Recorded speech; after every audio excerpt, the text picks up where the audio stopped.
Hello and welcome back to the Dugout podcast. This is episode number 94, and we are joining you after another emphatic weekend of Scottish football. Loads of goals to talk about, loads of decisions to talk about, and that is the end of, I don't know if you're speaking in NBA terms, that is the end of the regular season for Scottish football. We are now going into the post split fixtures after, of course, the Scottish Cup semi-finals coming up this weekend.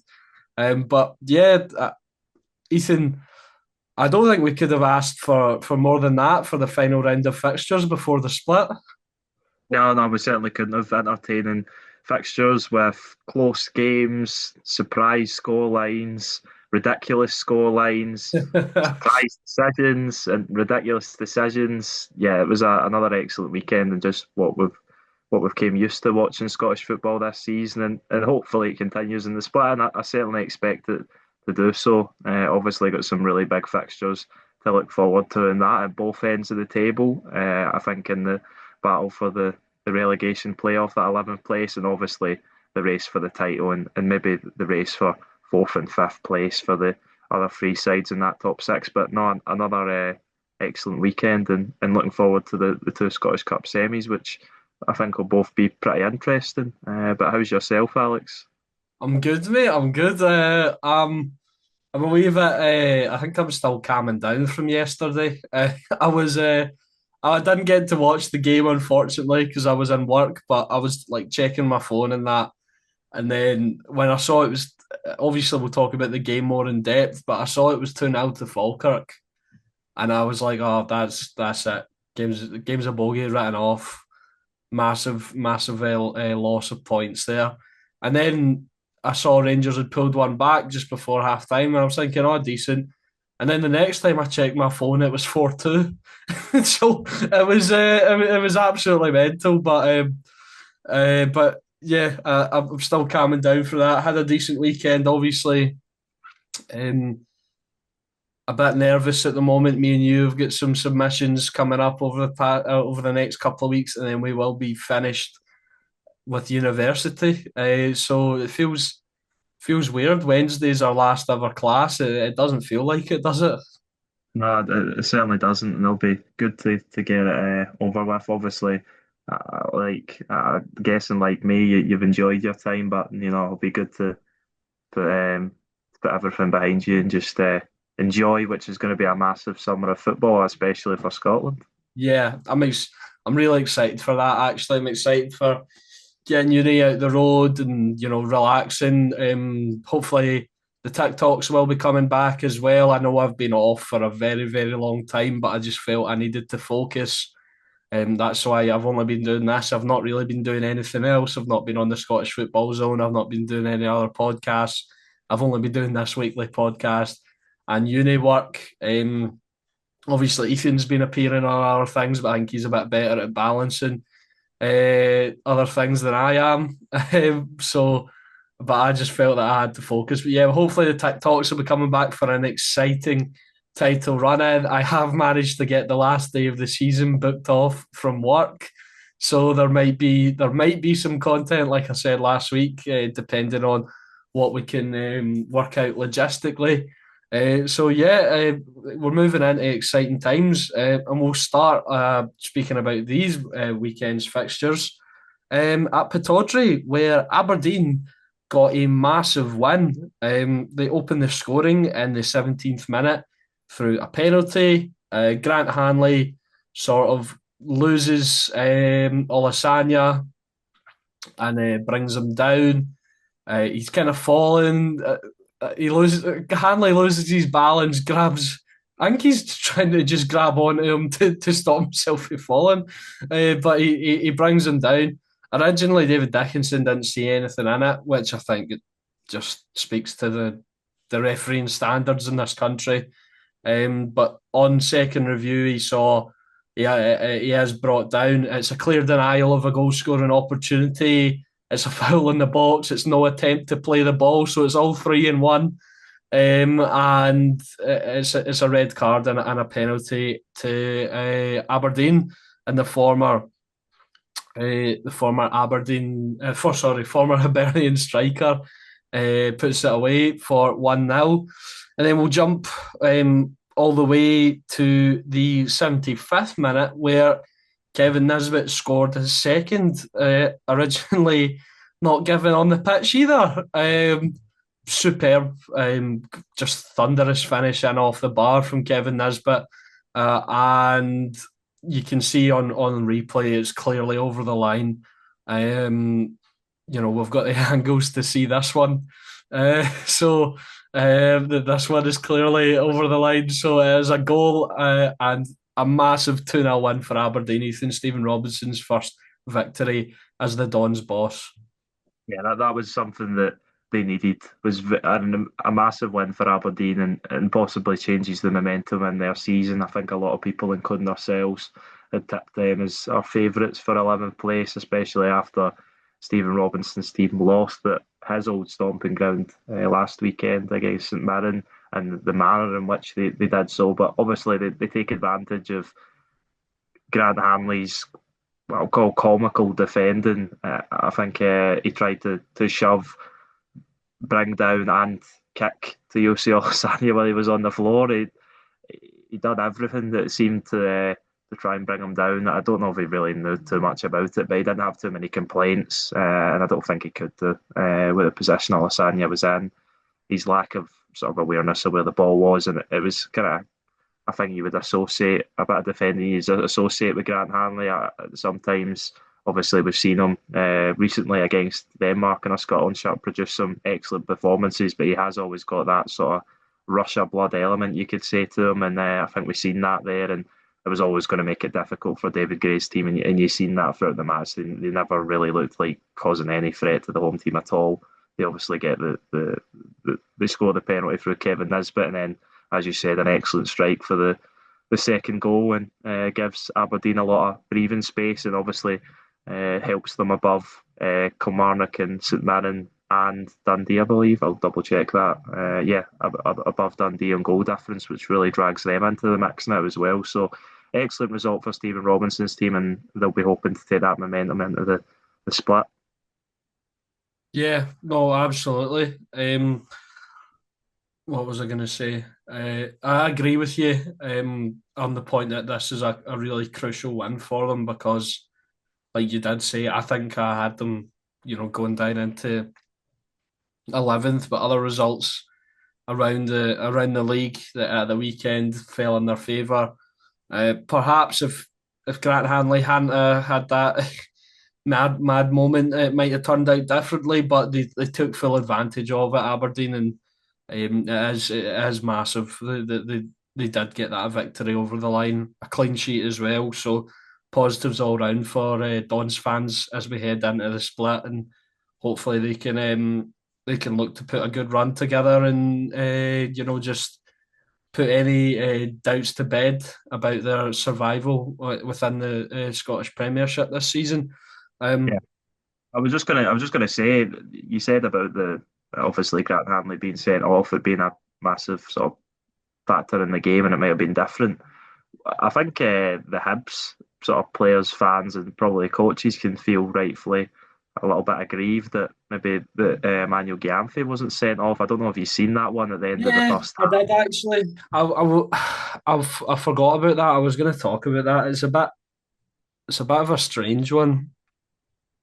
Yeah, Because he's called over to the screen, and David Dickinson decides that he's just going to book him, which I didn't know you could do from a VAR review. So I thought it was either red card or nothing. For those kind of decisions, but he books him, which is strange. And yeah, he goes into the back of Owen Elding's head, um, just sort of unprompted, really. Maybe that. I guess it probably is violent conduct, isn't it? So maybe he should have been sent off. It was one that I wasn't too sure about. I think I was more thrown the fact that David Dickinson reviewed it and then booked him. which I didn't know you. Like I said, I didn't know you could do when you're sent over to the screen. I think that whole thing has just thrown me off. Yeah, no, it was a bit strange. David Dickinson obviously went to the VAR monitor what 3 times across the game, so that was the major highlights and the major talking points was obviously his decisions in one case to show the red card and the other to not so because as in terms of as I said a two-way contest, it wasn't really one. Hibs didn't really have any momentum in the game at all, and it was all Aberdeen, which sometimes you would expect when a team goes down to 10 men, but we know it doesn't always work that way. But credit to Aberdeen, they took full advantage of the fortune that fell their way in that sense and took their goals well through Kevin Nisbet, and he'll be hoping that if he finishes the season strong, then maybe he's got an outside chance at the Scotland squad. But I think that ship may have sailed for I him, think unfortunately. if anyone's getting in, if any striker from the SPFL is getting into the Scotland squad, it has to be Barney Stewart. If Steve Clark calls up Kevin Nisbet over him, I'm gonna lose the rag. I've developed vendettas against quite a few players this season. But seriously, like all honesty, if anyone's getting called up, it should be Barney Stewart. But anyway, moving on to Celtic Park, and this game it wasn't the best. I mean, there was some nice football played throughout from both sides, with maybe just them lacking in the final third. Celtic did open the scoring through Oxlade-Chamberlain off a rebound, but it was then chopped off clearly for offside. He did get his goal though, a nice finish. I thought the St Mirren players were a bit slow to react, but take nothing away from Oxlade-Chamberlain on his weak foot. Really nice finish. Past Shamal George.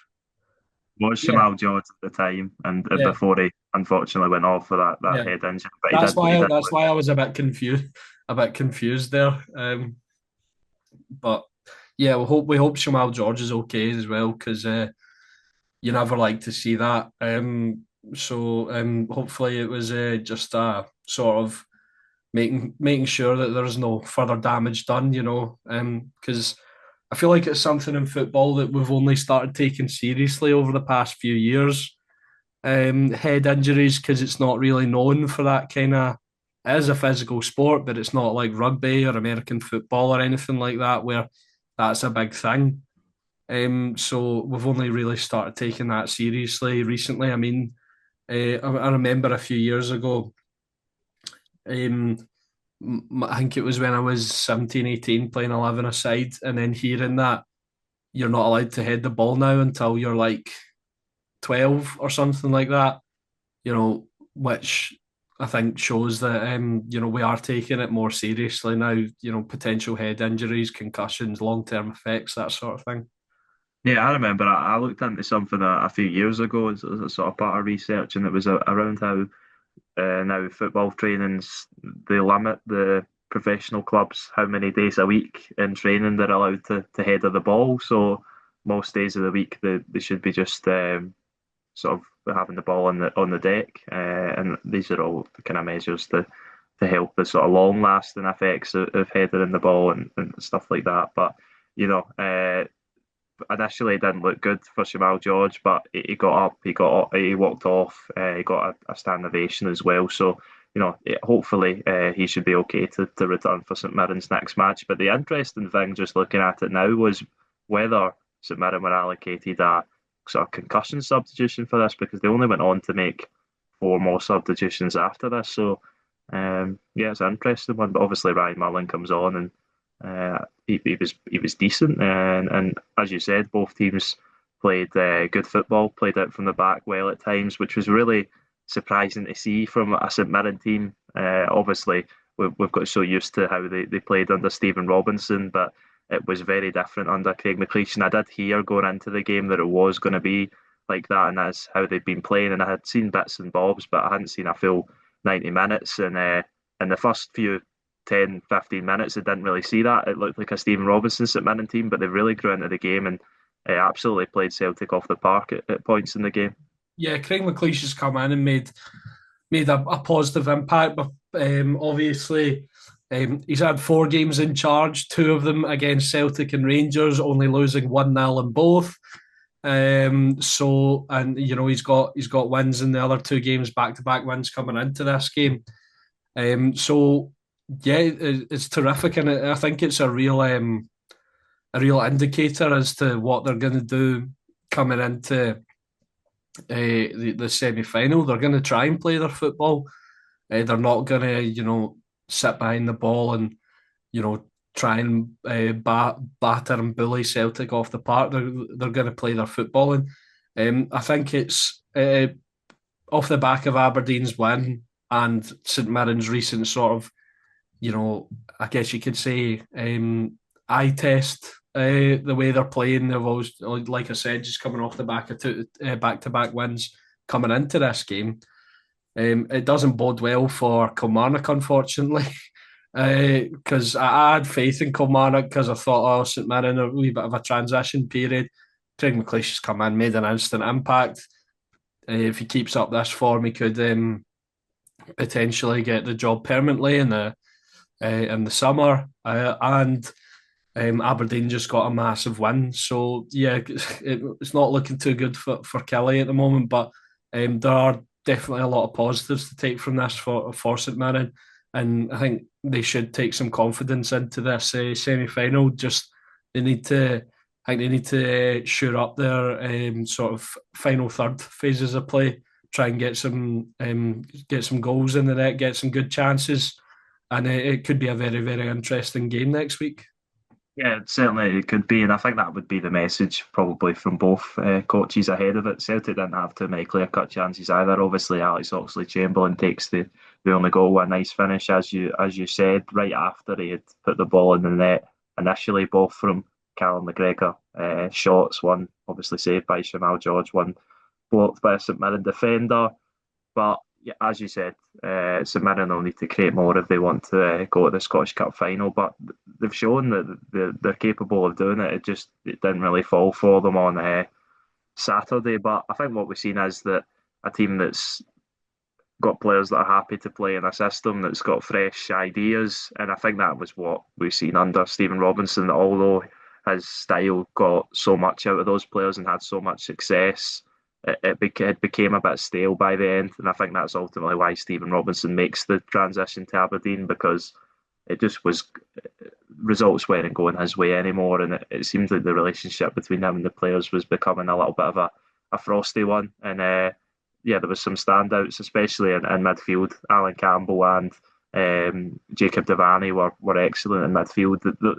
Not the typical St Mirren players of the last few years, as in big physical guys who can run about. They were good at getting on the ball and sort of slowing down the game for St Mirren. And then you've got obviously Alex Gogic in that back three, which he's almost like a deep lying six, a very deep lying six, and he's played further forward before, so he's not got a problem getting on the ball. And sometimes the stigma about professional Scottish players is that they can't get on the ball and play the ball out from the back, but they're professional football players. They're well capable. We've seen that at Motherwell this season with the likes of Stephen O'Donnell and Paul McGinn. So, credit to Craig McLeish. He's came in with his ideas and he's going to stick with it. And it's not for the sake of it. He's shown that against Celtic and Rangers, as you said, that they ran both of them close, and then he gets wins in the other 2 games. So yes, St Mirren are looking really good, and you do fear for Kilmarnock at the minute.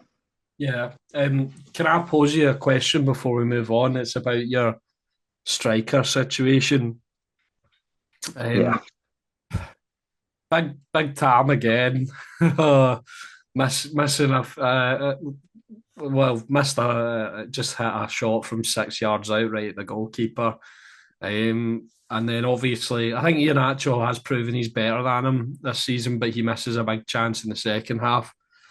Callum Osman's been back in training. If he's fit enough, would you want to give him a chance in the run-in? Because how much worse could he do? You know what I mean? Yeah, no, I completely agree with what you're saying, and I think he should get the chance because he showed some really bright spells, especially right before he got the injury. He came on against Rangers in that League Cup semi-final and was excellent, got the goal, and then won the penalty and Denmark against Michelin before being sent off. I think I'm pretty sure it was him anyway. And he looks like a real asset to Celtic who can grow into a talented footballer at the club. And as you said, Thomas Chavanchara, it just doesn't look like it's really going to work for him at Celtic. And the You things that know, were positive. God, do you know what frustrates me about him as well? He doesn't really seem to offer anything else either. You know, that's the thing you could have said about, well, Yusuf Chermiti when he was, obviously he's hit a few recently, but when he couldn't hit a barn door with a shotgun. He brought other aspects. He's hold up really really good. His pressing's good. He has other qualities. To me, I've not seen any of that from Chivinchara, and it's for such you expect, obviously he's not like broad or anything, but you expect a big guy to be winning more in the air, to be maybe holding up the ball, maybe bringing his teammates into play. We've seen flashes of that from him, but I don't think we've seen it enough.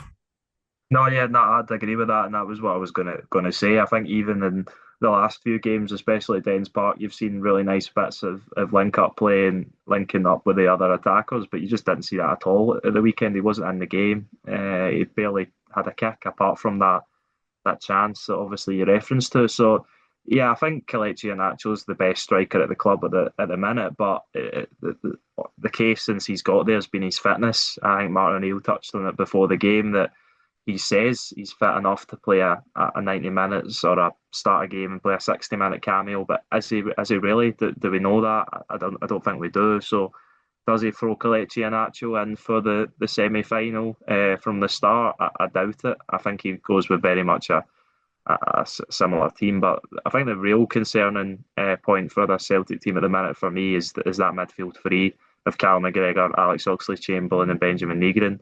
I don't think there's enough legs in that midfield. I think that showed at the weekend. There was large parts, especially the second half, where they couldn't get the ball off St Mirren. And credit to St Mirren, they played the ball about well and kept possession well. But I think had they come under a little bit more pressure from the opponents, then it would have been more difficult for them. And I think you've seen that when Arne Engels came on, who's obviously younger, and I think one of his best sort of qualities is his ability to run. Same with Rio Hatate as well. So I think that'll be something Martin Neal will need to consider. But I think it'll be very much similar starting 11s for both teams because there's positives and momentum to take from both of them. Yeah, that's interesting as well, though, because you're talking about legs in the midfield. If he sticks with that, if we're, there's some very important split fixtures coming up, and if you against Hearts and Rangers, and you're speaking about that particular midfield having not no legs in the middle, and then you look at Hearts and Rangers, and they're all legs in the middle of the park. So that obviously if Rio Hatate and Arne Engels can come back into the side, and I think it could be a different story. I mean, we saw Hatate's impact in the two Old Firm games recently. So it could be a different story, but I think that could be a point of concern for those two fixtures in particular. Yeah, no, that's what I'm mainly thinking because I think Martin Neal's right to stick with this team at the moment because it's worked over the last two games and they've got the results. But I just think when they come up against the stronger teams in the league, that they may struggle. And yeah, I think that's something that you'll need to consider. And that's what modern day football is about. You don't play the same 11 players. You change the team for based on who you're playing against and what best fits. So yeah, that'll be something he needs to consider. But who is he going to take out? Is he going to take out Oxlade Chamberlain, or is he going to take out Benjamin Negrin, who's obviously their top scorer and their best probably chance at a goal? So I think it is Oxlade Chamberlain that Would probably you, Jink moves out. Negrin's got the ability to sort of play as a sort of false nine type. that could I think solve he's been. I think he's been. I think he's. I don't think he's. Maybe he's been trialled as a Celtic. It hasn't been a few. It hasn't been too many times. I can't really remember it, but I feel like in periods of matches he has been in that sort of area before. He's played there at Nordjylland, and I believe for Sweden, he's played pretty much anywhere across the front line. But I think the case is that you take a lot away from your pressing. If he's your sort of your furthest man forward, he's not like the worst presser of a footballer. I'm not saying he's lazy or anything like that, but he's just not. not He's not really. enough, is he? No, he's not really a player that relies on his sort of physical abilities. He's very technical, and I feel like Celtic haven't maybe catered to him in the best way in terms of that. But obviously, he's made great returns on his goal record, and that's why apparently, obviously, to take everything with a pinch of salt, that there's clubs looking at big money moves for him in the summer, which you would expect with his goal record and probably his data as well. Yeah, absolutely. Now moving on from Celtic Park to Tannadice. I nearly said Dens there. Oh, I've done it a few times this season. It's not been good. Celtic Park to Tannadice. And before we start, I don't think I've ever seen this before on the expected goal stats. Um, like Dundee United and Livingston have the exact same XG, 1.87. I don't think I've ever seen that before in my life. I just wanted to bring that up. But um, they opened the scoring, Dundee United opened the scoring in the 19th minute through Will Ferry cutting in onto his right foot. Not the most powerful shot in the world, but travelling through a sea of bodies, perhaps unsighting Jerome Prior in the Livingston goal. Um, the Livingston then equalised though. Great work from Joel Newbley winning the ball back, lays it back to Lewis Smith, who's become a bit of a goal threat in recent weeks. He puts it away. It's a nice finish from him. 1-1. And then just 4 minutes later, Livingston were in front.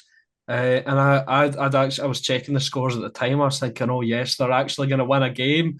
But that wasn't to be the case, unfortunately. But they did take the lead through Lewis Smith, and you don't see this very often anymore. Jerome Prior, quick thinking from the goalkeeper, really good pass, sort of punt forward. Lewis Smith does excellently to bring it down, and he's dealing with a defender, and he finishes it really, really well, and that is 2-1 to Livingston. Creces did bring it back to two each in the 75th minute from a corner kick, and then Zachary Satsford is brought down. It's just unfortunate. I think it was Kabongolo blindsided. Satsford gets there first. Kabongolo brings him down. It is a penalty, and Satsford dispatches it really, really well. And Dundee United get the 3-2 win. Really interesting game here, Ethan. I feel like it could have gone either way, just from watching the extended highlights. Yeah, certainly it could have, and I think Livingston will reflect on the goals they conceded as poor, but Dundee United might do the same. Not the best defending, but that's what we want to see in the Scottish Premiership. We want to see poor defending and lots of goals, and that's what we got in this match. It was very evenly contested in terms of looking at the stats and watching the highlights. But yeah, it's just feels like it's just not been Livingston. And not that seems silly to say that it's not been Livingston's season, but in the sense that they've got one win in the league, and it really doesn't seem Nothing's like they're that fallen. bad of a team. Yeah, nothing's fallen their way. I think, and Yeah. it really doesn't seem like they're that bad. I don't. No, I don't think they've been trounced. I can't really think of any game where they've been absolutely thrashed. the, Um, the Aberdeen game, Pittodrie, the 6-2 comes to mind, but apart from that, I'm looking at it even now. There's not many games that lose by more than the two goals. Motherwell away, Hibs away, and that's about it really. So three games. Darling. Uh-huh, uh-huh. Well, Livingston didn't like it on that occasion, obviously, but um, no, it's been disappointing for them. But the hope will be for Mervyn Bartley that they do get a win in these last 5 games, and I think they're well capable of it. And obviously, it could be massive to contributing to someone else joining them in that relegation. Well, being in that relegation playoff, because obviously Livingston are going to be automatically relegated, and for whoever it might be, looking increasingly like it'll be Partick Thistle as the favourites to come up through that playoff. Will they have enough to overturn whoever it is in the relegation playoff? We'll soon see. I think Park Thistle will get turned over by whoever's in that spot, unfortunately. It could be the case, but we'll Even obviously see. if it is Park Thistle, because we don't know what will happen in the. Although it is heavily favoured, weighted towards the side that finishes second place. I always thought it was strange the way the SPFL did the playoffs and then having the 11th team have a chance to stay up. But I feel like it should just maybe keep the same playoff system in the league below, but just have 11 go down. So that, Yeah, no, I understand what you're saying. I think there's a lot of Scottish football fans that wouldn't want that at the now with the states that their clubs are in. But no, I completely agree that if you finish second bottom of a 12-team league, maybe you should be punished. But we're going to see, I think, developments to the Scottish Premiership in the years to come. But I think what we've seen this season, especially, is that the split is something really exciting that we've not, I don't think, really seen the best of for a while, and it's we will never this season. it's never been this tight in so many areas of the table. I think it's so tight, and I mean Falkirk have gone a little bit adrift. So maybe they're the only side you could really say are in limbo. Dundee United look like they have that seventh spot solidified. So sixth and seventh look like they're going to be sixth and seventh, but first to fifth and eighth to 11th, very competitive. It's really Yeah, exciting. yeah. So it's all up in the air, and that was why it was a good win for Dundee United, because I think most people had sort of favoured them for seventh place, but this all but probably secures it. I don't think any of the teams in that bottom six will be able to pick up enough to overturn that. Now we go over to Tynecastle, where Hearts retook their well, not sorry, retook. They lengthened their gap at the top over Rangers before Rangers had to play on Sunday, with a 3-1 win over Motherwell. Uh, this game was quite tight as well. I think Motherwell created some good chances. They were maybe not in the box as much as they would have wanted to be. A few long shots to Wanda Maswanise, terrific run, skinned about three Hearts players and then put it wide. But they did open the scoring. Some nice play, allowing Emmanuel Longello to get in at the back post to put it away for 1-0. Hearts then equalised through Clydesdale Braga. Sort of, I'm hesitant to call it an overhead kick, but it kind of was. Like on the ground, kind of overhead kick kind of thing from Clydesdale Braga to equalise to make it one each. What, In what the was it? What was it? His goal though? I thought it takes a touch off McEntee before it goes in. Oh, it's Paul McGinn. Or was it? Oh, well, right, Yeah, okay, it's Paul right, McGinn yeah. comes off of. If it had touched McEntee, I think it would have been ruled out. Because they were checking it to see if McEntee was offside or interfering with Paul McGinn, and but Paul McGinn gets to the ball first, and he fails to keep it out. So And no, I think they did check that McEntee was on or offside, and I think he was obviously onside, is why they gave the goal, because you can probably make the case that he is interfering if he's standing right there. But no, well, thanks for clearing that one up. A yeah, good goal from Hearts to get back in the game. Obviously, there would have been a lot of questions of them when Motherwell took the lead. yeah, absolutely, and it was tight. Like I said, Motherwell had some more opportunities. Hearts had some opportunities. Then in the 87th minute, Hearts took the lead again. A nice penalty from Lawrence Shanklin, but I want to talk about the award of this penalty uh, because I don't know. I was speaking to Laurie last night and I was thinking, and I said to him, I didn't think it was a penalty, but I might just have my blue tinted specs on because I want Hearts to drop points. But I think it should have been a free kick to Motherwell. Um, Pierre-Landry Cabori plays the ball on the ground, which you're not supposed to do. He's put his he's played it with his head, and that if you look at the sort of the rule book, putting your head in that position, playing it with your head when it's down that low, that's dangerous play because he's endangering himself, and that is dangerous play. That's not like something I'm just talking at my backside saying, oh, this should have been this. That is, I'm pretty sure that is in the rule book. That's dangerous play from Pierre Landry Cabori. He flicks it with his head. Stephen Welsh misses it and then does catch him on the head. But I don't think this should have been a penalty. Ethan, I think it should have been a free kick to Motherwell because he does two things that aren't allowed. And I can understand why they've given it because Stephen Welsh. I'm not saying Stephen Welsh doesn't touch him or anything. He does. He does catch his head with his boot. But it's Kabori shouldn't have played it in that way, in my opinion. And I don't think it was a penalty to Hearts.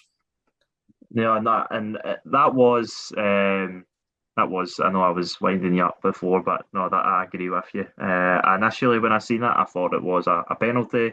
If you look at it, sort of really sort of take the details away in the context away. The Hearts player plays the ball, the Motherwell player's late and catches him. But I've got it here on the IFAB. It says playing in a dangerous manner.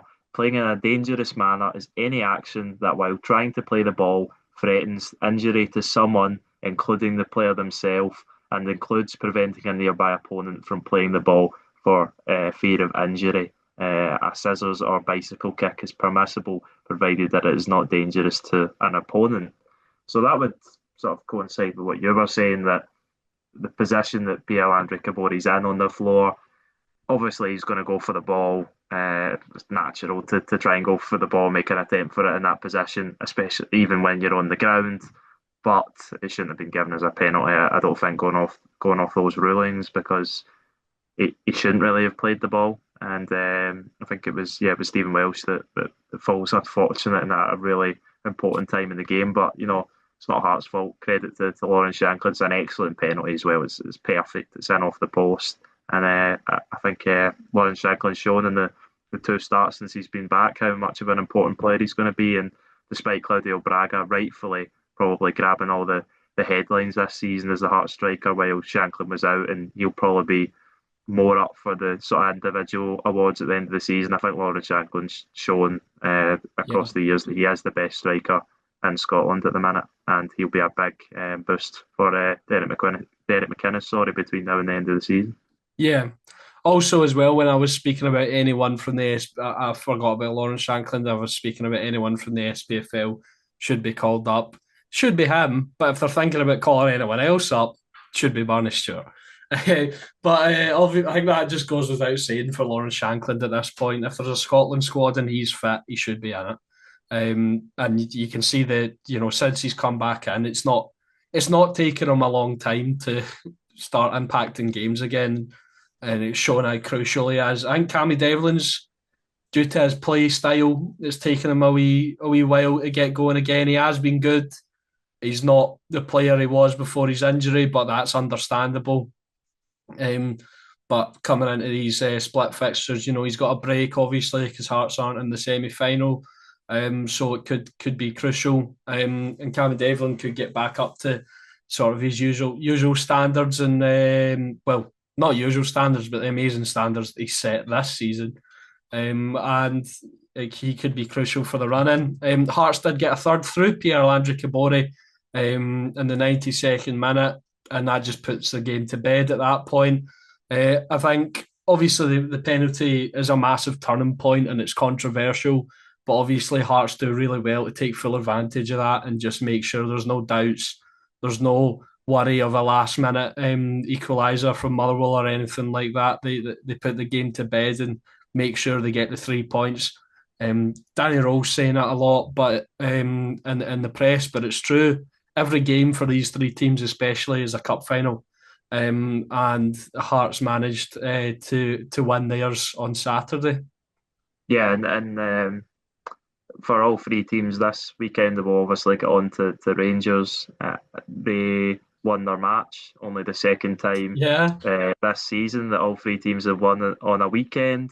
And uh, for every team, it's a step closer to the title. That's the way to look at it, and that's the way all three of them should look at it because it's all in their hands, and it's in especially obviously Hearts' hands. They've been top for the longest time. They've never dropped out a top spot, and if they keep winning games, then they're going to stay there. And a lot of people would have doubted their ability to bounce back from going behind to Motherwell. As you said, the first half, there wasn't much between the teams, and in the first half, looking at the stats, they didn't really look like there was much going on at all. Hearts actually had most of the ball, which is surprising for any team in the league playing against Motherwell. Motherwell took control in the second half, and when they get that goal through Emmanuel Angelo, which was pretty similar, I think, to the one he scored at Tynecastle in that free each game. If I remember, he walked that one in, and he had a pretty easy finish this time around, but really well worked from Motherwell. And then, as you said, they had chances as well. Tawandawas and Nisei done really well to get in the possession, but obviously fired it wide. But credit to Hearts, they fight their way back into the game and take their goals really well. Another player coming back for Hearts, which will be a big boost. Stuart Finlay, I think they've really missed him since he's been out. Obviously not sort of as serious and as long an injury absence as Cammy Devlin or Lon Shanklin, but a big miss for them. And obviously he comes up with the sort of assist you could say for the first goal. So a massive win for Hearts, and now they take momentum and winning momentum into that massive Edinburgh derby, the first game of the split, which Hibs maybe haven't got too much to fight for themselves. They'll feel that they can still get fourth, but I think it'll be a tall order for them to accumulate that many points. But Habs would love to put a dent in the Hearts title hopes, yeah, wouldn't they? That'll be the fuel for the high bees. That'll be the intention. It's, yeah, it's, it's lining up for a really exciting Edinburgh derby.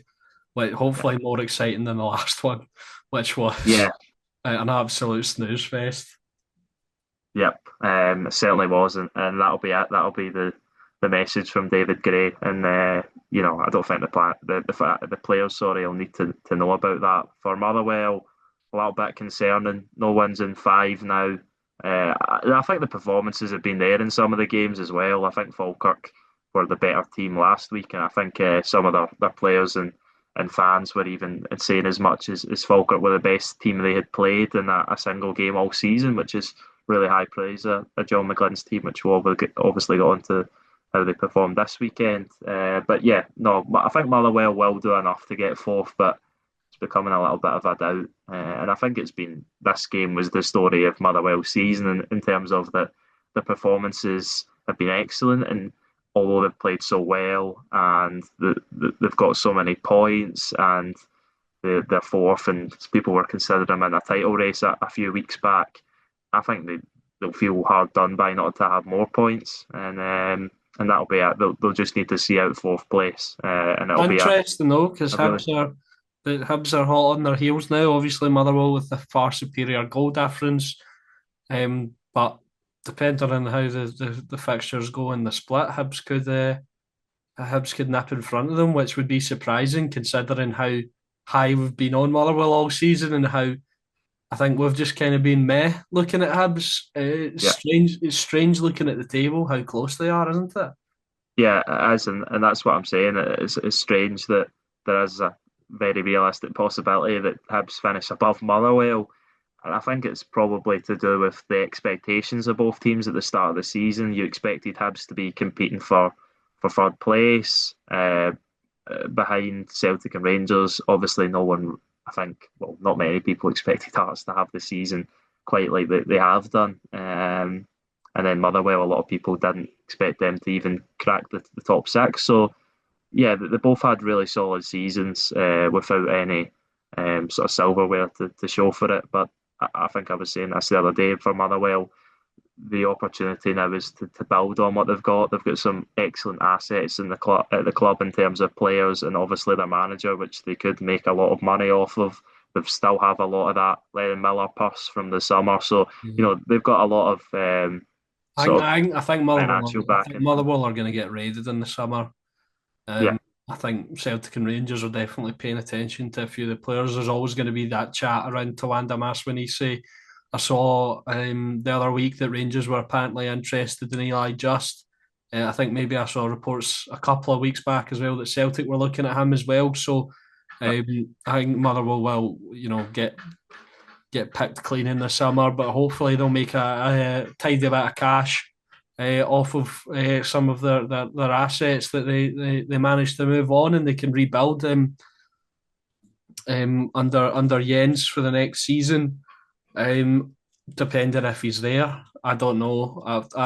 The rumours about him going to Celtic have quietened down quite a bit in recent weeks, so it'll be interesting. I think that's natural though that they would quiet down. I still think that Celtic are very much probably looking at him. I know that his recent form maybe has left a little bit to be desired, but I think he's shown the performance levels across the season that he can create a very good atmosphere around a football club, and that's what Motherwell need to, as I'm saying, they need to continue on into next season. I think they're going to go down the approach of sort of getting in the last two appointments would suggest that they're going to get in a foreign manager with sort of bright new ideas and sort of playing that style that Jens Bertholaske has played, because it's brought so much excitement and probably a lot better attendances to the football club, and they want to keep that up. And just because Jens Bertholaske if he does go, is going to be gone, doesn't mean that we can't continue the positive trajectory that the football club could be on. Yeah, absolutely. But yeah, I think that'll do it for that game. Really important for Hearts, and it's just making it more exciting. I don't know if I've told you, Ethan, but I hate this. I'm excited, but I hate it. I think in all my years as a Rangers supporter, it's either been done by this point or close to being done.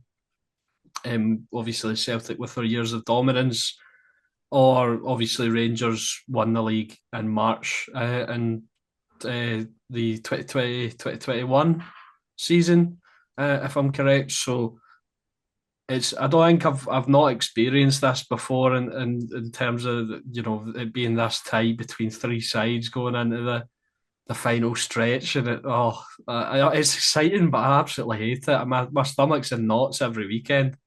Moving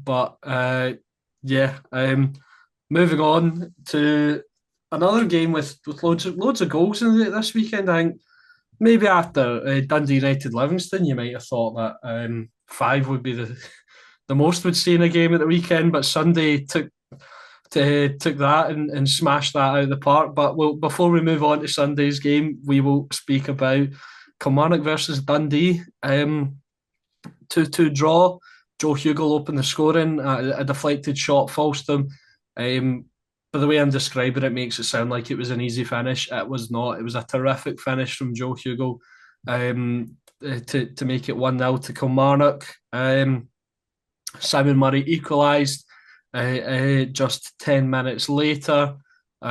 Nice play from Dundee. Shuring Larson with a terrific finish in the 33rd minute to make it 2-1 to Kilmarnock. Scott Wright then scored in the 81st minute to make it 2 each. And then Joe Wesley had a penalty saved by Kellaroos. See on Scott Wright's goal as well, Kellaroos, I think he slightly redeems himself for the penalty save, but he's caught in absolute no man's land for that goal. I don't know what he's trying to do there. Kellaroos, he just completely opens up the near post, which as a goalkeeper is, the number one sin. But anyway, Joe Wesley misses the penalty in the 90 plus 12 because of a 7-minute long VAR check for this penalty. It is a clear penalty, but they're checking for offside in the build-up to see, and they couldn't draw the lines. There was a technical issue in the VAR room, and the referee has to look at it with his naked eye. Ross Hardy, and he decides it is onside, is awarded the penalty in the end. It's inconsequential because Kellerus saves it. In terms of the final, well, it is consequential, but it's inconsequential after all that. 7 minute long VAR check is absolutely diabolical. Um, before we just talk about the game and the performances from both sides, I think pretty evenly matched game in my opinion, just based on the stats and the extended highlights that I've watched, and pretty evenly matched. And I'd say probably 2-2 was a fair result in the end. Before we talk about all that, this is this the biggest faux pas of the season, Ethan, in the VAR room? Yeah, quite possibly. Yeah, not a good look at all for VAR. And I think Neil McCann and Stephen Presley obviously showed their discontent for it at the end in their post match interviews, and rightfully so, because that's just a way that should never exist in a football match. I think a couple minutes is long enough. Never mind 7 or 8 minutes, and obviously technical difficulties are a factor, but I think at that point you've just got to move on. And I think maybe luckily, obviously not for Joe Wesley and Dundee, but luckily the overall outlook that the penalty gets missed, so maybe it gets talked about less. Whereas if he had scored it, it might have been a bigger talking point.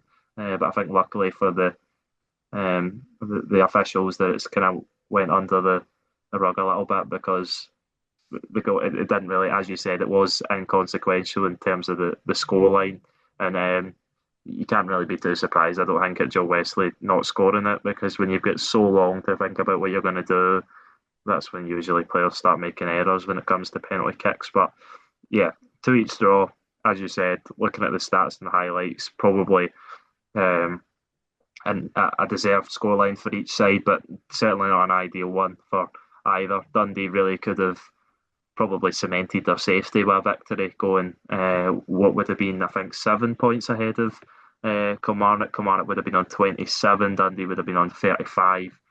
So 8 points ahead of Kilmarnock, now only five. Whereas if Kilmarnock had won, it would have taken them out of out of 11th place, and dropped St Mirren in a point ahead of them. So not an ideal point for either, but probably the fair result in the end. Yeah, absolutely. See you doing all those table gymnastics and seeing who would be there. I can't do that anymore. I used to be able to do that, but it just gets muddled up in my mind. It's Yeah, but fairly simple addition and subtraction, but it just keeping track of it all just makes me I don't know, I just struggle to keep track of all that. But yeah, no, I've made those errors a few times before trying to count that, but I think I've got that one right. But anyway, the point was that Dundee would be pretty clear of that drop zone. But no, it was some well taken goals. You said about Joe Hughes, an excellent finish. Simon Murray could have had two. Obviously, the second one ruled out for offside. Kellerus again, maybe getting off the hook this time around. I'd say pretty poor goalkeeping. I think the Kilmarnock defenders are getting let off the hook as well. Yeah, no, it was awful defending, especially for the first goal. Good ball from Tony Yagan, but Simon Murray's standing within the posts in the 6 yard box, and no one really near him. So Yeah, and yeah, especially like for the one that got taken off as well, allowing them to follow in like that, they're standing there like statues. yeah, So the Kellerus gets let off the hook there, but also I think the Kilmarnock defenders get let off the hook for that not following in. Giving me flashbacks to all the Rangers players letting Rio Hatate have three stabs at it before putting it away. But yeah, that's one of my pet peeves, by the way. Defenders not following in. I hate it. I hate it. yeah, yeah. Um, I know it's poor, and you know who I think really had a poor performance, and I don't know how many. It was this his first game back. no, his second game back since returning from injury. Someone that we thought would be a big part of the Kilmarnock plans this season, but injury kind of altered that. Jamie Brandon, I thought, looking at the highlights, really poor game. The first goal, he just Tony Yagan just goes by him. He doesn't really even try to defend it. He just tries to fill Yagan.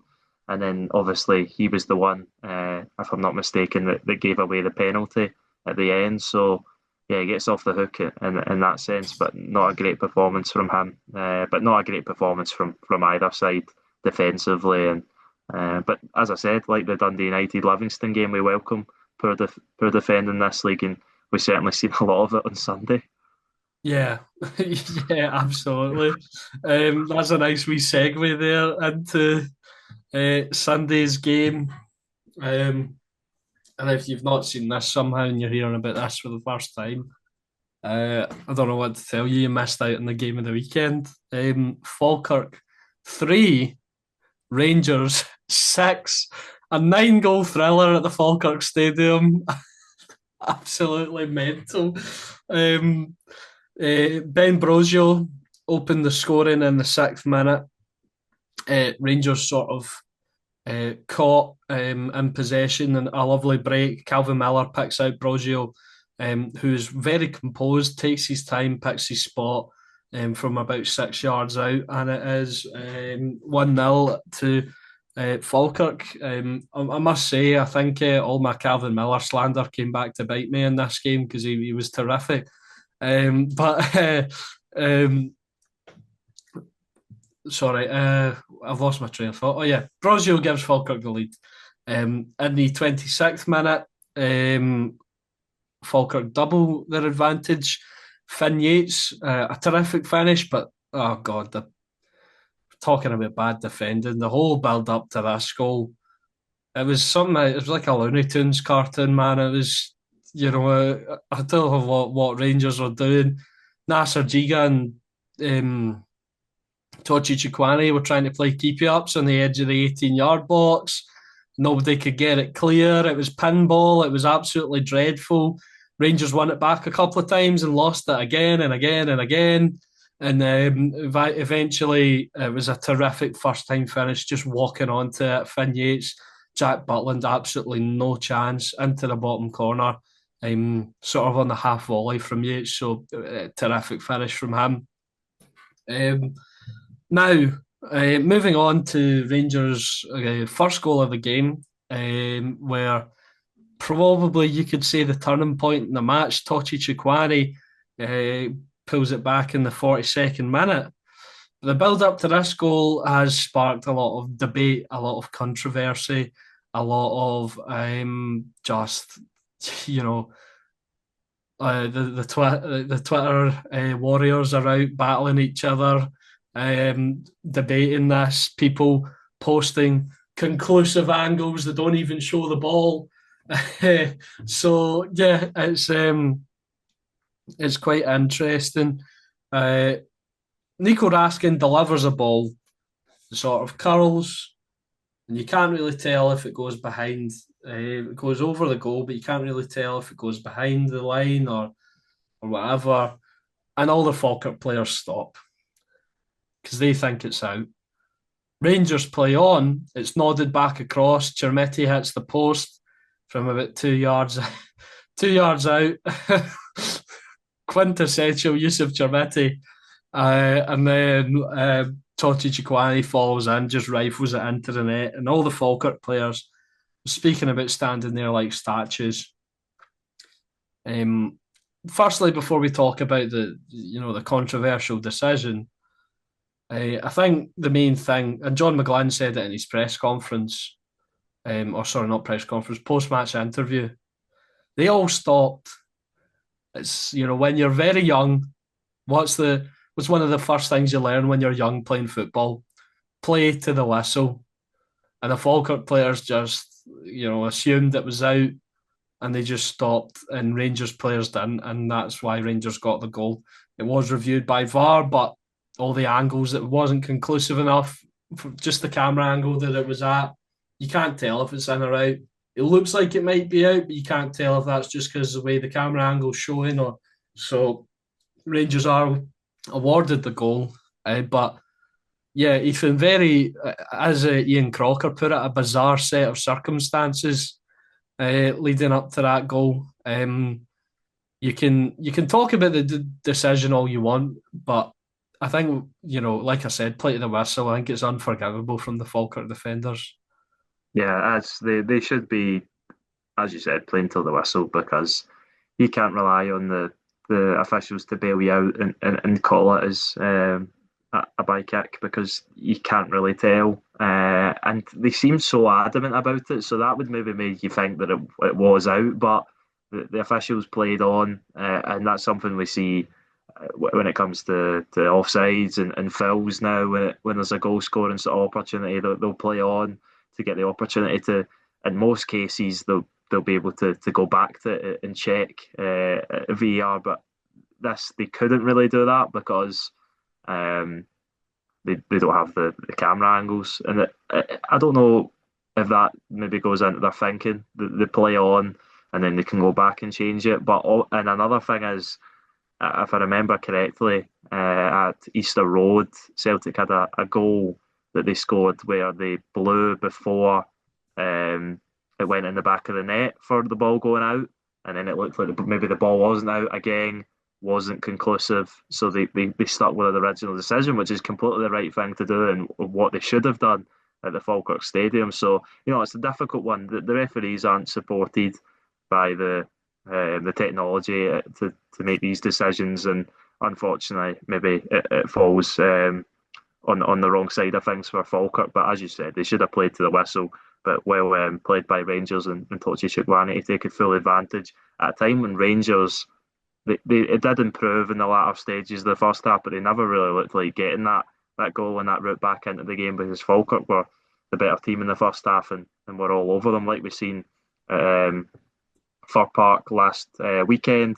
They pressed the opposition, forced them into errors, and yeah, they were by far the better team up until that point. But it seemed like a real sort of sucker punch at the end of the first half, and then they just didn't start the second half at all. And obviously Rangers battered them in that second half with a 5 goal thriller of a performance after what was a disappointing, certainly open half an hour.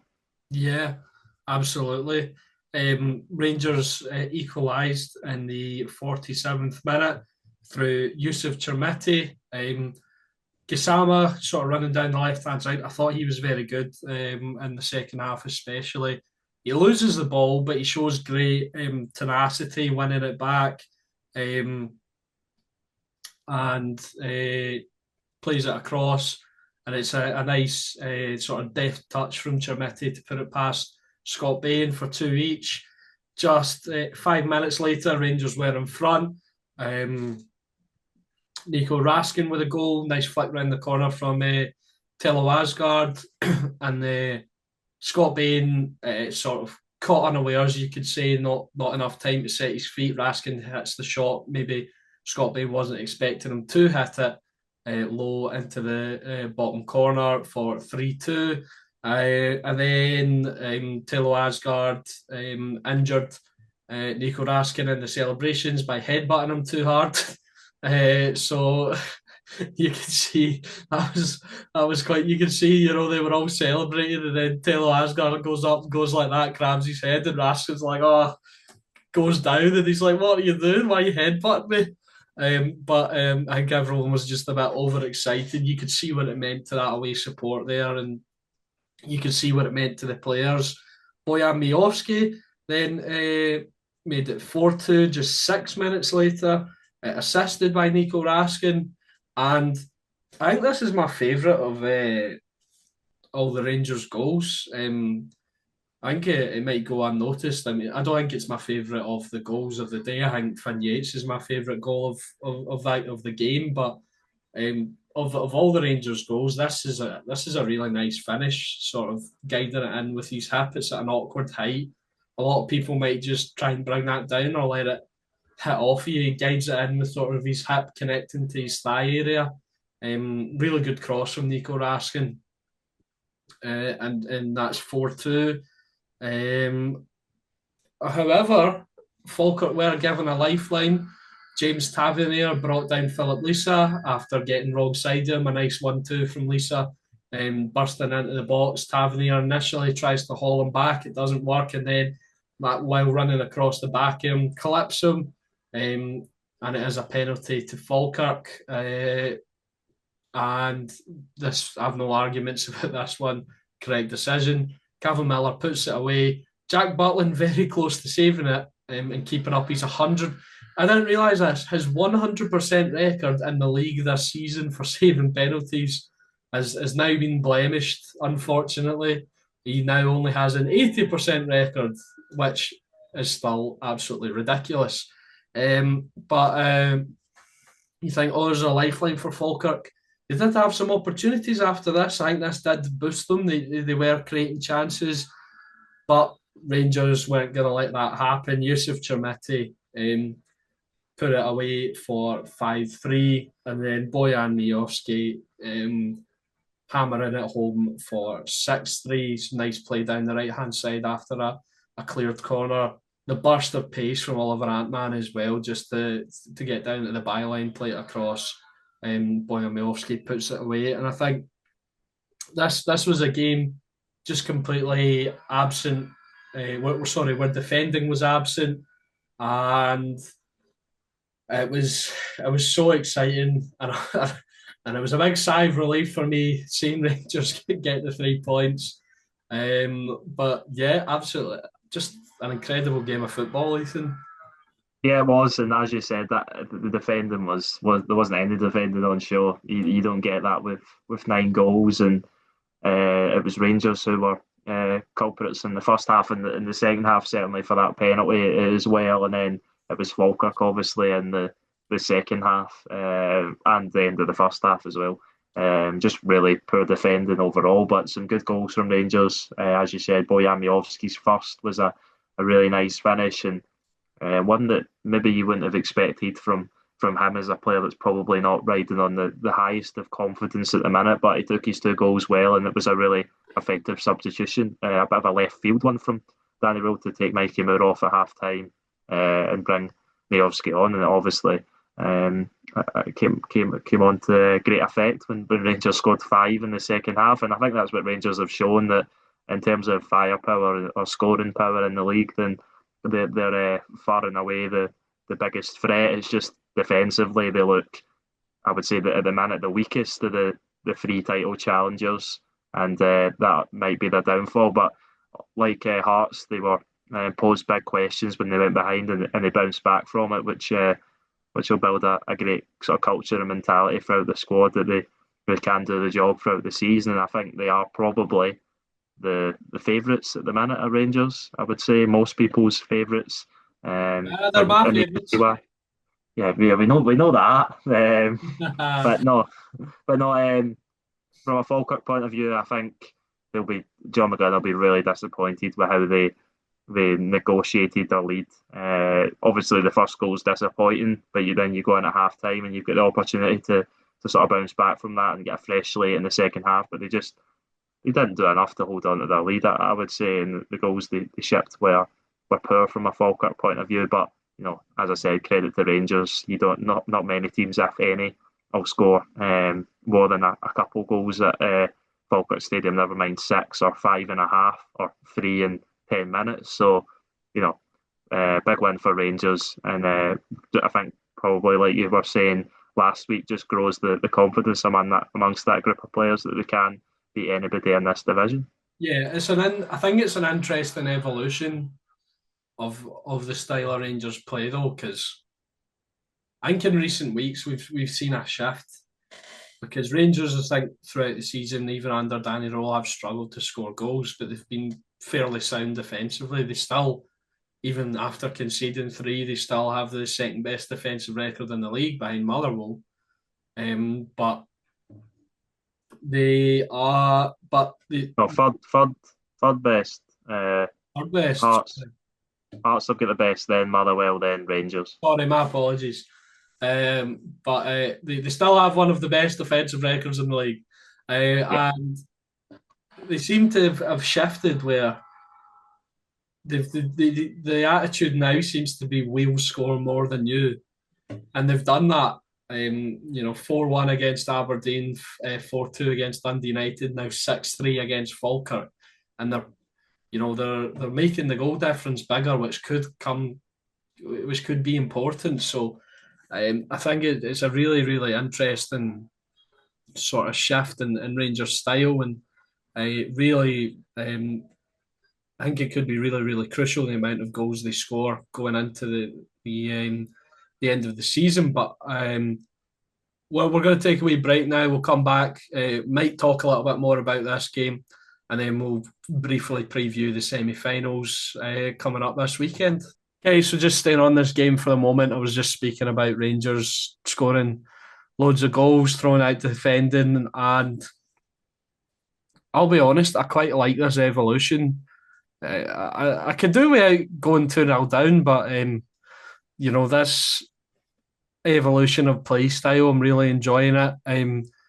Rangers in their last three games have scored 14 goals with 9 different goal scorers, which is always a positive. And yeah, I feel like, like I said earlier, goal difference could be really crucial going into the end of the campaign.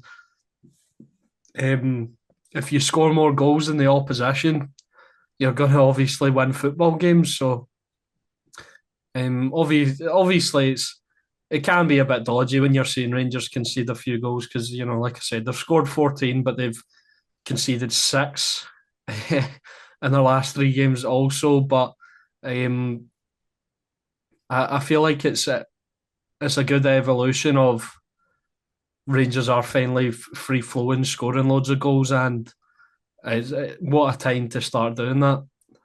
Yeah, a perfect time, and it seems like all their, well, not all their, but their two main strikers and that are going to be available. Obviously, it looks like Ryan Adiri's out for the well, out until the end of the season, the most part of the season, Yeah, and Bojan Miovski and Yusuf Chermati look like they're in maybe the best form of the season. That they've not never really been in sort of a purple patch like that where they've been scoring for fun. But both of them's getting a brace is obviously going to help them going into the big games of the split. So yeah, Rangers certainly look the most capable of finding the back of the net out of the three title challengers.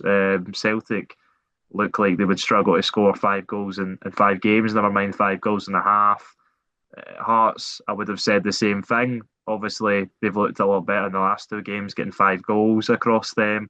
I think the return of Lawrence Shankland has obviously helped that, not just his goals, but the way that he links up with Claudio Braga and the Hearts players is going to obviously help. So, yeah, I think Rangers probably look the strongest of the three teams, but I don't think that's anything new. I think we knew, and I think I've said it on here, that I think Rangers have the best, the strongest squad of players, but it's just whether they can put it together on a consistent basis between now and the end of the season to get over the line is the question. yeah, that is the big question. I think this. I think the break could be beneficial. Obviously, Rangers are going to Spain for a training camp, which. As our Hearts, I believe. All right, okay, I didn't know that about I think Hearts. they're both going to Spain. Right, Get a so wee, get a wee bounce game going. yeah, maybe against each other. Yeah, well, that's what I was saying. Yeah, but that could be good. Also, though, you can see drawbacks to that. There has been times where teams have gone on training camps and they've come back and they've looked awful. So you don't know what's going to be the case. Obviously, Celtic have their semi-final to look forward to.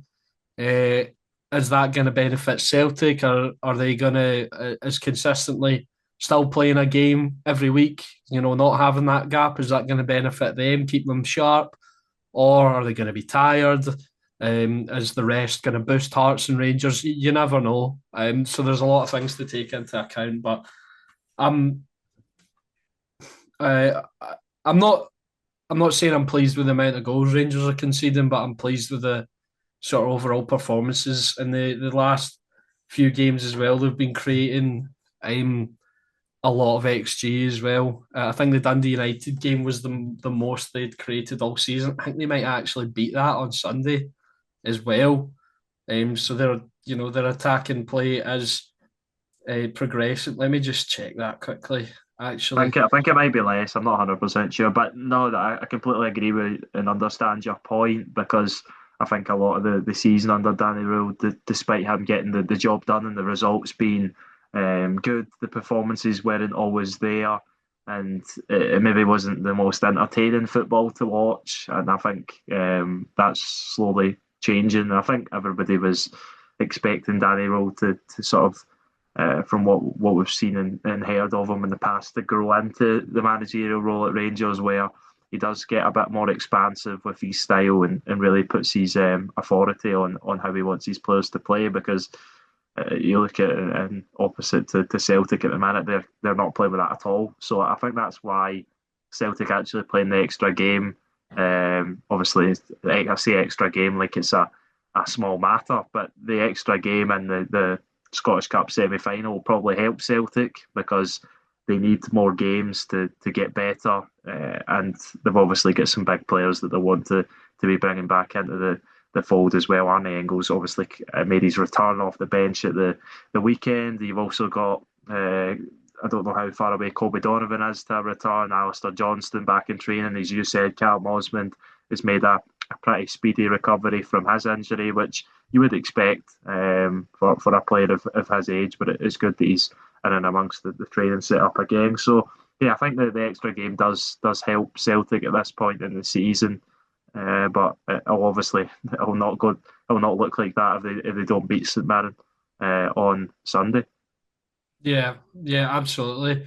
I think that's a good segue into the semi-finals coming up on Sunday. Obviously, Falkirk involved in the game against Rangers. They are playing Dunfermline in the other semi-final for the Scottish Cup.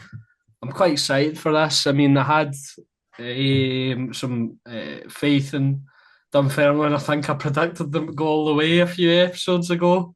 I maybe change that a little bit now, just because I think maybe Falkirk's firepower might be a bit too much, unfortunately, for the Pars.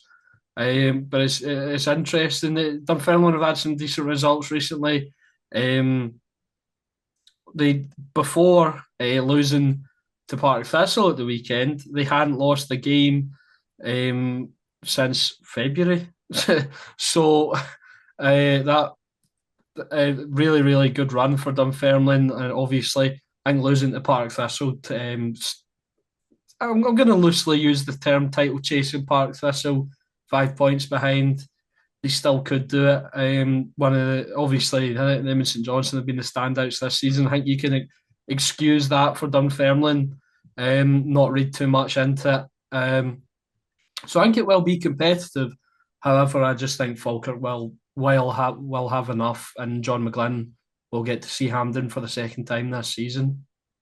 I agree. I think it will be a close game. It will be a good game. I think Dunfermline will certainly have their part to play, but I do think the Premiership team will prevail and have too much for them. Uh, I hope that it's a really closely contested game, entertaining. I hope Falkirk bring their attacking flair, which they've shown certainly over the last two games, and also bring their defensive um, wobbles, which you could say. That's what the word that I'm using in the last two games. Obviously, they've shipped 8 goals in that time against Motherwell and Rangers. So, yeah, I think it will be a good game. If I had to give a score prediction, I'm going to go with a 3-1 win to Falkirk. I was thinking similar. I think Falkirk will score. Are more than capable of scoring that amount of goals. I think Dunfermline will find the back of the net as well. So I know it sounds like I'm just copying you, but I think that's the perfect scoreline to go for, 3-1 win for Falkirk. And I'm looking forward to hopefully what will be a competitive match. 12:30 kickoff on Saturday for a Yeah, Scottish Cup semi-final is interesting. yeah. And obviously, I thought that game would have been Saturday evening, but I seen it the other day that it's obviously Saturday afternoon. So yeah, fair enough. But yeah, hopefully all the fans can arrange the travel plans to get to Hampden on time and watch, which will be a memorable game for both sets of supporters. Obviously, bragging rights on the line, extra bragging rights that I was saying the other day, because we don't know when the next time these two teams will play each other. Fairman, obviously, the outside chance to go up through the playoffs to the Premiership, and then obviously they would beat Falkirk next season. But yeah, I think the last time Dunfermline beat Falkirk was back when both of them were in League One the season. Falkirk, well, I think it would have been the season before. Falkirk obviously went invincible in that league winning season. So yeah, a big game for both clubs, but I just think Falkirk will have the edge, and I think my my player that I want in the Scotland squad, Calvin Miller, will score in that again. He scored and assisted in the last two games, and I think that was the thing that I mentioned last week, that he's maybe not delivered in the big games as much as the Falkirk fans or probably himself would like, but a goal and assist against Motherwell and a goal and assist against Rangers will certainly go a long way to reshaping Steve Clarke's thoughts on him and who he's going to bring to America. Yeah, yeah, absolutely. I want to say something as well. I've kind of been doing it for a running joke on Calvin Miller, but he is a good player, and I think he probably should be included in the Scotland squad coming up for the World Cup. He's had a terrific season. He has nearly equalled his goals and assist statistics from last season. Obviously, jumping up a level is really, really impressive from Calvin Miller. I think he's really close. I think he's already equalled his assists from last campaign in all competitions, and he's 4 goals behind what he managed to achieve last season as well. So I think he will finish the campaign with very similar, if not better, statistics than he did last season in the Championship. And yeah, really, really impressive season from Calvin Miller. I'm giving him his flowers finally. And I think he probably should be included in the Scotland squad. But we've already kind of spoke about the other semi-final. I mean, Celtic meets St Mirren for the second week running. Obviously, a Hampden rematch, a chance for revenge for these Celtic players after that 3-1 defeat. Obviously, a Wilfred Nancy Celtic side. A great first week in charge of Celtic. Well, is he the first man? What was it? He was the first manager ever to lose his first 3 games or something like that. It was something ridiculous like that. Something like that, but obviously he went on to lose. What was it, four in a? It was four in a row he lost to start with, but yeah, Yeah, you might be right. He might have been the first to lose 3 in a row as a Celtic manager. So yeah, I know, a historic stint, but for all the wrong reasons. But yeah, I know. I think what you did see though in comparison to now is that despite the results and the defending especially being awful, I think Celtic's chance creation was a lot better under Wilfred Nancy compared to what it is now. But ultimately, that doesn't mean anything. Sort of, I would say, in relation to Motherwell, it doesn't matter how well you play. It's about getting the points on the board and the results, and that's what Celtic will need to do on Sunday, because there's not a yeah, second opportunity here. That they need to right the wrongs of that League Cup final. It's the same group of players, and they want to do that. Will they have enough? I'm not sure. If I had to pick, I'd tip them just about, but I think it'll be another tightly contested game. I think both teams will have learned about each other and the game just gone by. But I think Celtic will just have the edge over the course. I'm going to go with a 2-1 win to Celtic after extra time. okay. Obviously, St Mirren as well, a much different side from that final League Cup final Yep. all the way back in December. So it feels like ages ago now. But yeah, very, very different side, the two of them. I am going to go with a 0-0 draw in 90 minutes. And I'm going to go with Celtic to, have the fitness, have the edge, and score 2 in extra time and win 2-0. Fair enough. So both similar thinking. Celtic to get the job done in extra time, which probably wouldn't really move the needle much in terms of the Celtic fans being concerned about the level of performances, but I think most fans have grown used to and expect the fact that Celtic aren't going to be able to blow teams away. It's just not the quality that they've got in their disposal in comparison to the rest of the league. So I think it's going to be a lot of those narrow victories for Celtic between now and the end of the season if they are to lift the league title. I mean, the last time Celtic won a game, you could say convincingly, was when they beat Dundee United 4-0 in Martin O'Neill's first game back, the second time around, which was a long time ago. So, yeah, yeah, it's a long way away, and I don't see Celtic getting any more convincing wins between Yeah, now and the end of the season, especially with the level of opponent. yeah. See, before we finish up, I've had something mulling over in my mind that I just wanted to talk, and it's more about when the season's done and looking ahead to next season. Obviously, we've got a long way to go yet. See, in terms of rebuilds and um, things like that, I think. Correct me if you think I'm wrong, but I think going into next season, Celtic will take another step back because obviously Martin O'Neill will probably not be in charge. They'll need a big summer rebuild.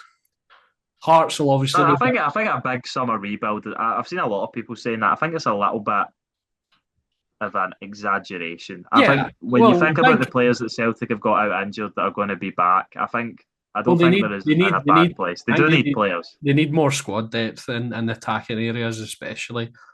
I don't. Yeah, they need more squad depth, but I think the biggest thing is they need more quality in certain areas across the whole course of the pitch, really. But I don't think.